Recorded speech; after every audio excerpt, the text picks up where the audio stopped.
There are small nuances of the brand that make it the luxury brand that it is, but at the same time, we're kind to the planet and the people that, we work with throughout the supply chain. And so that's something that distinguishes us from any other brand. Like we want to give people who are luxury goods consumers the option to do good while looking good. Welcome to Mindful Businesses, presented by Sarani, and I'm your host, Vidya Iyer. In our podcast, we bring to you brands which are mindful in their practices and processes. A mindful business adopts and employs sustainable social, economic, and environmental practices. We continue our journey through India, where we came across several creators and designers of sustainable fashion. Today, we have with us Mayura Dovda Shah, founder of Mayu, luxury created sustainably. Welcome, Mayura. Thank you, Vidya. Let's talk a little bit about fish leather. What is the history of fish leather? So fish leather has been a part of the Nordic culture. It's been a Nordic tradition to utilize discarded fish skins, after the fish has been eaten or in the process of prepping the fish to be eaten. There is certain variety where you have to de-skin fish. So the de-skinned byproduct of the de-skinning process is the fish skins, and that's what's upcycled into this beautiful, not just beautiful, but also durable and exotic looking leather. If you look at salmon leather, then it's resembling to snakeskin, just to give you an idea. But then there's a whole different varieties of fish skins that can be turned into beautiful fish leather. So talk about your background. What was your journey? What made you think about this as a raw material to design? Do you have a design background? This particular venture that I have started has very little to do with what I'm formally trained in. I'm a mechanical engineering graduate. I worked in the automotive industry for my internships. I did research in aeronautics. I did my full-time job in the aerospace industry building private jets. And then here I am doing something very different. But then, even then, there is a common thread. And that common thread is design. I may not be formally trained in product design or fashion design, but I believe that I have a passion for it. And anything that I have done in the past through my work experience or even in my academic training, I always found projects that had to do with product design to be very interesting. And so I think my calling always was to do something in the creative space. And so I found it in the form of fish leather goods that I'm now making and expanding into other sustainable and innovative material-based products. So how did you come across fish leather? Is it a common raw material used in India? No, this goes back to when I was in graduate school. I was doing my master's program in Wellesley, Massachusetts, and I took this trip with a bunch of friends to Iceland over Thanksgiving break in November 2015. And it was during this trip that I discovered this material and objects made out of this material at a few gift shops in Reykjavik. And so that really sparked my interest when I started inquiring and asking more questions about what is it and how is it made, and then even figured out that it's sustainable because it utilizes a byproduct of an existing food industry, right? And so that's when it really took off. My imagination took off, and I really wanted to bring this out and introduce it to the other parts of the world where it's still not very well known. That was how Mayu's story began. So your background is in mechanical engineering. Do you think you use some skills of design? People who are who have an inclination to engineering also are fond of origami or those sort of design techniques. Are any of your products made with those design techniques? Or do you think your engineering degree influenced the design part of it? No, I would very much give credit to my engineering background to what I do today. It may sound like it's very different from what I'm formally trained in, like I previously said, but there is a lot of commonality that I find. When I sit down to do my design on the drawing board, I'm always thinking from a user's point of view, right? So that human-centered design approach is very key to what we do at Mayu. So unlike many other brands out there that design just for aesthetics and sustainability even, one of our other key areas of focus is utility and functionality of the product. So that's where my mechanical engineering training, but also work experience helps me. Give an example. So if I have to do, say, designs of card slots or a bill slot, right, in a bag, then to really apply, what kind of tolerances and what kind of stitching technique and all of that I have had to learn as I go about, doing this business. But there's always this underlying, principle of how design really needs to come together in the form of a feasible product. You may have all the ideas in your head, but what is actually feasible to materialize into a physical design, right? That's where I think just the way we are trained to analyze problems, analyze designs, that's where my mechanical engineering skills, I would say, come into play. Yeah, like you make a billfold which doesn't fit a note, or you can't slip your credit card, it's too tight, and so yes, so the problem solving training does come to the rescue. But then I just thought of this other example. We did a card case recently, and in the card case design we've got a gusset on one side and not on both sides, so that it keeps whatever it is that you want to place in it. It could be your money, like the cash bills, or it could even be your receipts or whatever. Once it's placed, we want it to be secure. So then only that one side gusset will give you the option to expand and place more, but then it won't allow it to fall off because it's secured from one side and open from the other. And then there's also, I think, this design for manufacturing and design for assembly. These are concepts that I was introduced in my sophomore year of mechanical engineering, and those really have stuck with me, and I use those because I want to minimize waste. Fish leather, it may sound very cool. One of the reasons why it's not conventionally available is because people don't know much about it or know about it at all. The second reason being it's expensive to make because there are not many players out there in the market making the material. So when you have an expensive material, for example, it's $15 to $20 per square foot landed cost to me, right? So and I use multiple of them in one given average size bag. I have to be careful about how much wastage, or even if there is any, how to reuse it into something else. I must add that you're a boiler maker. Boiler up. Boiler up. So where do you get your fish leather from? Do you make it in India, or do you have it imported? You mentioned you have it imported. Yeah, so when I first discovered this material, when I first found out about it and started researching, I looked at all the different manufacturers out there, and there weren't many. So I said, why don't I try and make it in India? That was the first thought that I had. And so I found this scientist that has been working in the leather industry for many, many years, has a lot of deep knowledge.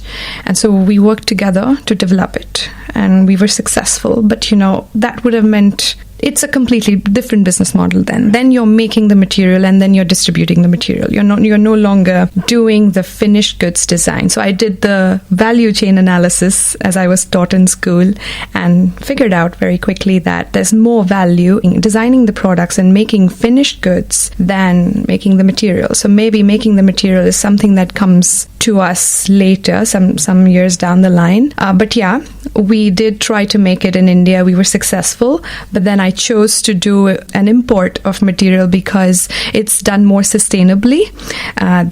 They have nearly perfected the process, right? So it's best to leave it to those who know it best and do it best. So currently we're importing fish leather from Iceland and Germany. So is there a particular kind of fish which is conducive to be making fish leather? Yeah, so one of the important criteria is to look at the size of the fish, right?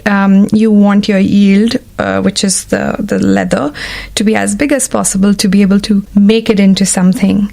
So we are currently using salmon and that's also widely used for eating purposes, right? So salmon and wolffish, these are the two varieties that we are currently using because they have a bigger size, the variety, and it's also in normal use.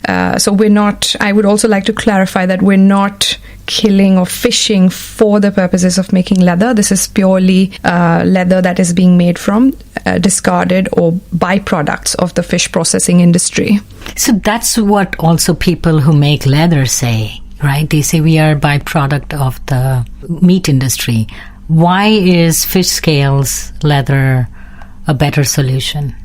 I think with the way eating patterns are evolving and changing, right? You may have heard of methane gas and how eating beef and eating, that is directly correlated to causing more pollution in the environment, in the atmosphere. As that is changing and changing towards the better, hopefully, I think there will be a reduction in that trend of seeing that coming out as a byproduct. Whereas fishing, I don't think any doctor will tell you do not consume fish, but might say don't consume red meat or beef, right? So that's one thing. But then the other angle is that when you compare the processes of making leather, fish leather, tanning consumes a lot less water than your conventional leather types.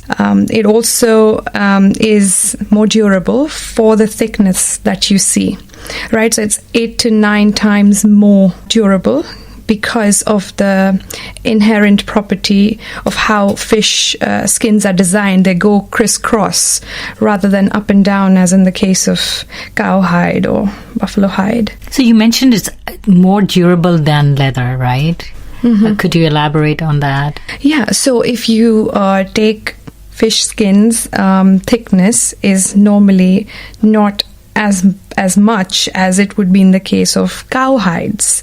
But if you say were to take the same thickness of cowhide as the fish skins, then fish skin does better on durability than cowhide.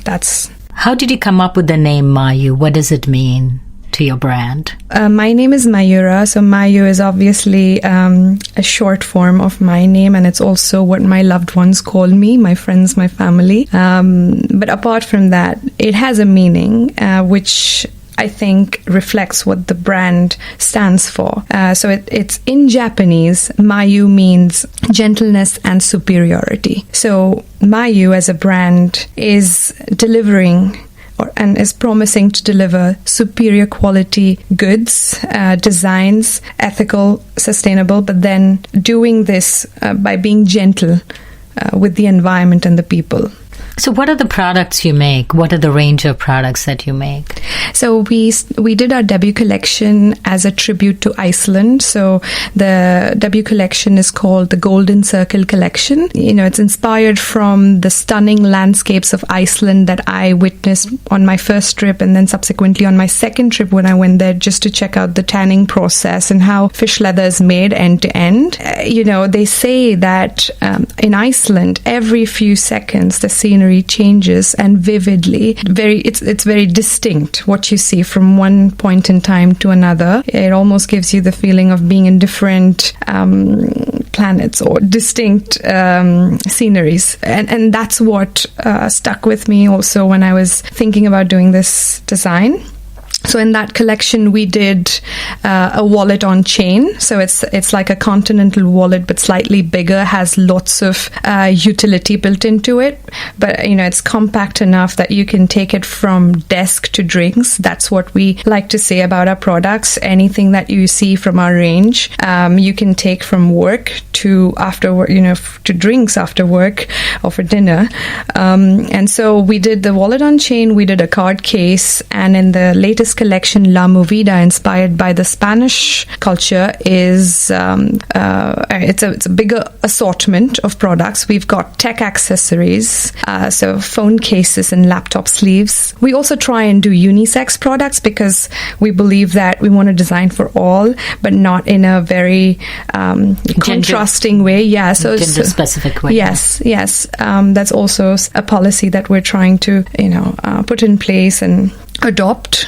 And we're also doing bigger bags now. I've got a crossbody bag, a shoulder bag, and versatility is another principle we like to work on. So you can mix and match. The straps, colors vary from product to product, but are compatible with all of the bags. So it's a big range now. So a lot to offer. So when did you start? 2 years? We launched the brand. We went live with an online store in November last year, 2018. So just about a year. Yeah. So your products were featured in some of the fashion weeks. Where and when and who were the brands they were accessorized with?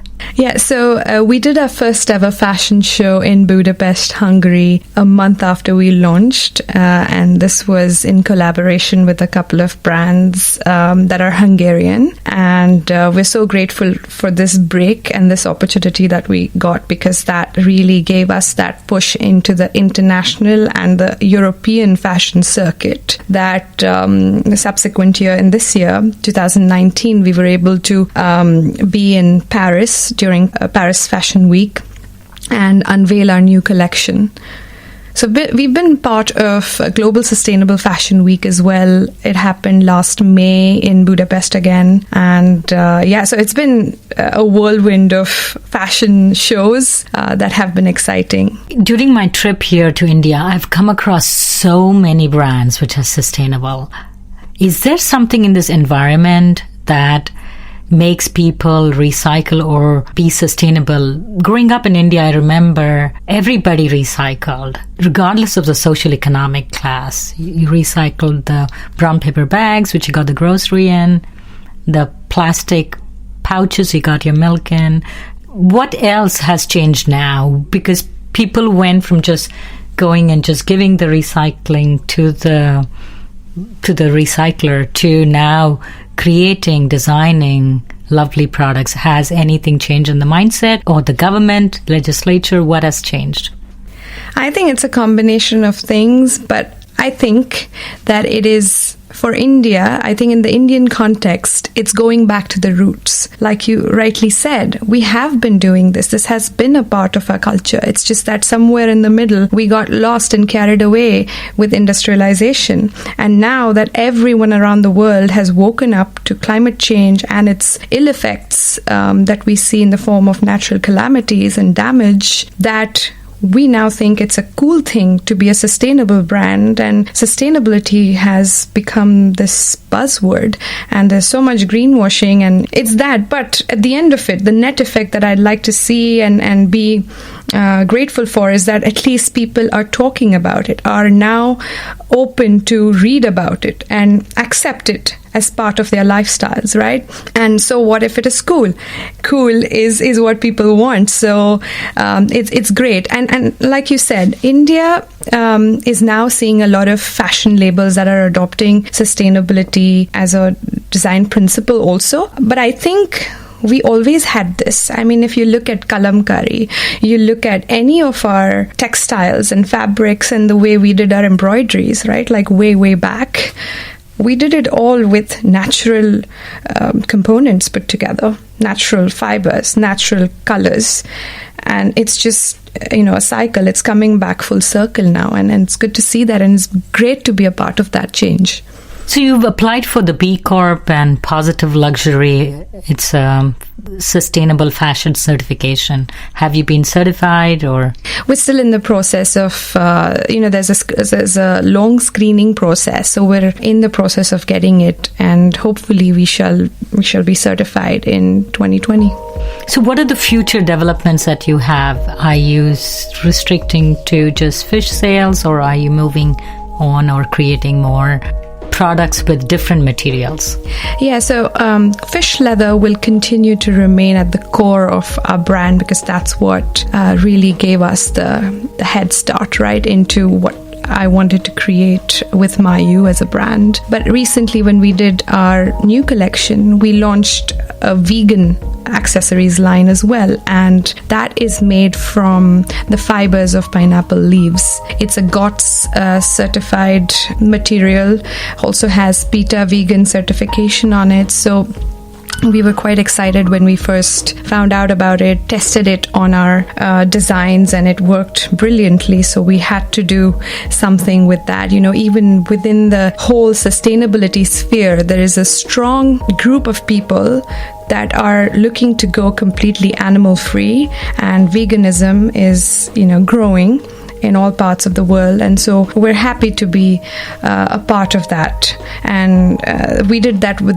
Pinyatex. That's the material we use. It's again a material that we import from the UK, and going forward we do plan to introduce newer and more I would say unconventional materials, but those that are interesting enough for people to buy, accept in their lifestyles, and talk about it. You know, we like to look at our products and the materials that we use in our products as a conversation starter. Even, you know, there's a story behind every detail that you see on the design of our product, on even the materials that we decide to use for our products. So you'll be seeing an exciting range of materials and also products coming out soon.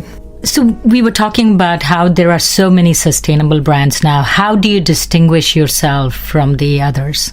Say the Gucci's of the world. I'd love to compare you to that. So Mayu is a luxury brand. Mayu is a sustainable luxury brand, right? So we try and place our products in the segment where you normally would find high quality, premium, exotic products, right? Our products check all the boxes there are. We have silk lining inside our products, each of our products. We do a brilliant quality of hardware even, which is pure brass alloy coated with light gold, which is our signature color, brand color. And so there are small nuances of the brand that make it the luxury brand that it is.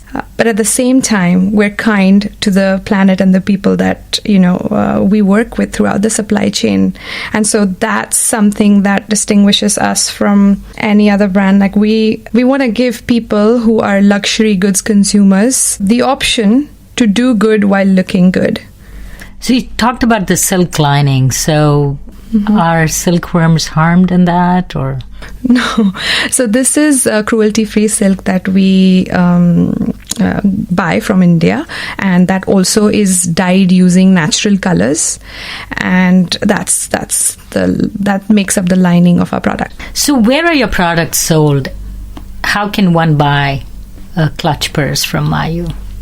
Yeah, so we are currently selling our products on our own online shop. We also have other online retail partners that we work with. There are a couple of UK-based retailers, Aquem, Wolf and Badger. One of them even has a store in London, so we're available at their King's Cross flagship store in London, and we're also available in New York in the Soho neighborhood at a couple of stores, Dreams and Wolf and Badger again. We're an interesting retail collaboration that we've made recently is with a heritage property in Budapest was converted into this grand hotel, which is now operated by Hyatt. So we're part of their gift shop, and we're also available at one of the stores on the main high-end shopping street in Budapest called the Berlin store. And the plan is to expand into more of these retail outlets that are very selective about what they carry, you know, as their range. So we're very selective when it comes to picking our stockists. The next place I think on the map would be Central and Western Europe. We're looking at Amsterdam and a couple of other interesting cities to be a part of, because Amsterdam, I've spent some time there, and I think that it's an interesting city because it brings so many diverse people together, young people, but also people who are there to make a change, want to make a mark. And these are the people who will value and appreciate the story of Mayu or the journey of Mayu. And we've already been receiving great feedback.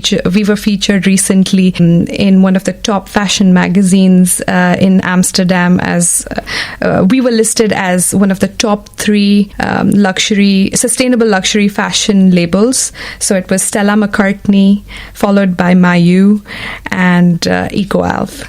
So that was a recent thing, and we're very proud of that. Congratulations. So how did you access these markets sitting in India? Just a lot of emails? It's a lot of remote work that I have to do in my day-to-day work. So yes, lots of emails, lots of cold calling even, and it's good to see. It's gratifying to see that it's showing results. People are finding this concept interesting. People are appreciating the value we're bringing forth through our designs and what we do, and the values that this brand holds. And I'm only hoping for the best ahead. Thank you, Mayura, for coming on our show and showing how different and creative materials can be used sustainably in a luxury brand.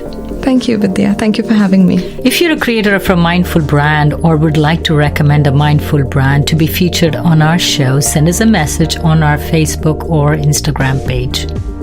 We recorded this podcast at Radio Vani studio in Mumbai, India. Tatum Gale composed the music for this podcast. This is Vidya Iyer for Mindful Businesses.